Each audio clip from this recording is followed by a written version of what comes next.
Yeah, we're going to start calling this Women's Wednesday. That's right. Because it's Wednesday, and this is our very first Women's Wednesday on Talk of Alabama. And we search Central Alabama for the best of the best when it comes to tackling issues that are important to women and their families.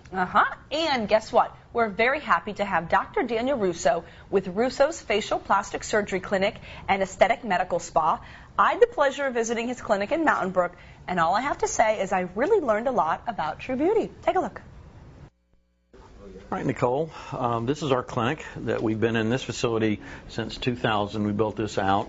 Prior to this, I was in a group practice for about 23 years. Dr. Daniel Rousso is one of the top facial plastic surgeons in the country, and he's right here in Birmingham. This is the first room that patients will come to when they come to our office. This is the consultation room where we first meet, and we'll sit and talk to patients about, what they're concerned about. We'll examine the patient in front of the mirror. We'll talk to them, show them other pictures of patients that we've done similar procedures on. And patients can see the final result, so to speak, when they walk into this photo imaging room. This is a great tool for us to communicate with patients. We can change them electronically on the computer and have a meeting of the mind so that the patients, if they're happy with the results that they see, and I feel like we're comfortable that we can achieve those results, then we have a much better chance of getting the patients happy after surgery. I've never had plastic surgery, but to test this out, I had them take a few snapshots of me. We literally measure out how wide the eye is, and we then measure the distance between the two eyes should be about the same distance, and the width of the nose should be almost about that same. So if you drop a line from the inner corner down, then the width of the nostril should just about be there, and you're just about there. So those things make you a pretty lady because you have those proportions intact.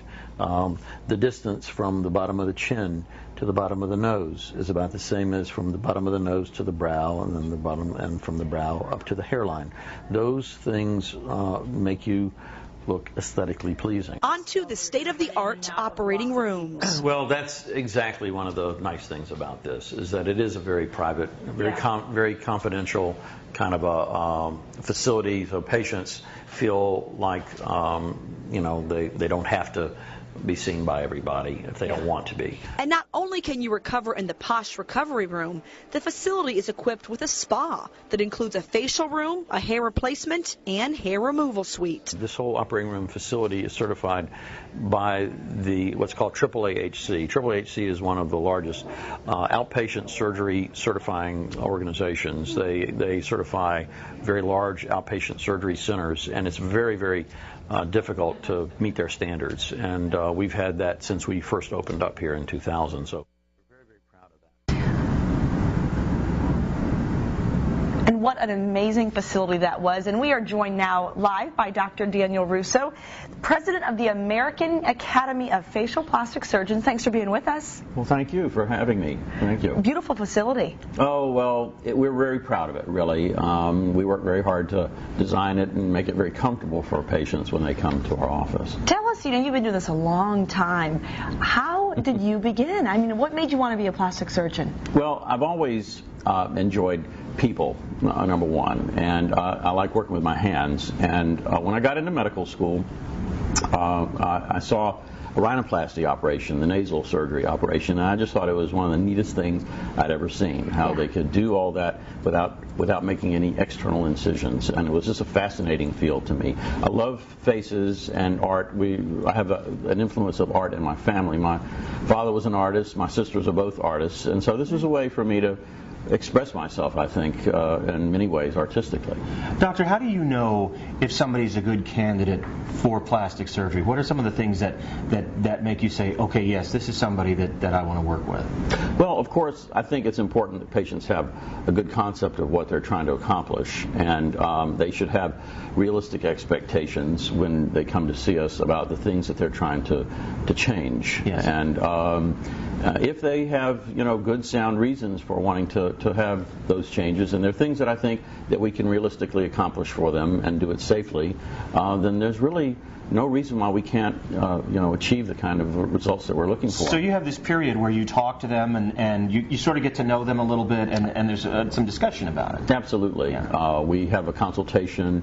We take photographs of the patients. We put them on the computer. We do computer imaging. We talk to the patients about what they would like to achieve, and then we show them pictures of what we think we can achieve for them. Now, during your career, what's been one of those moments where you said, you know what, today was a good day? You had many of those moments, but what's one of your most memorable? Boy, that's a hard question. We were very fortunate to be able to do 2 extreme makeover Birminghams here in the Birmingham area many years ago, and those were dramatic transformations for those patients, which really were very, very gratifying for me.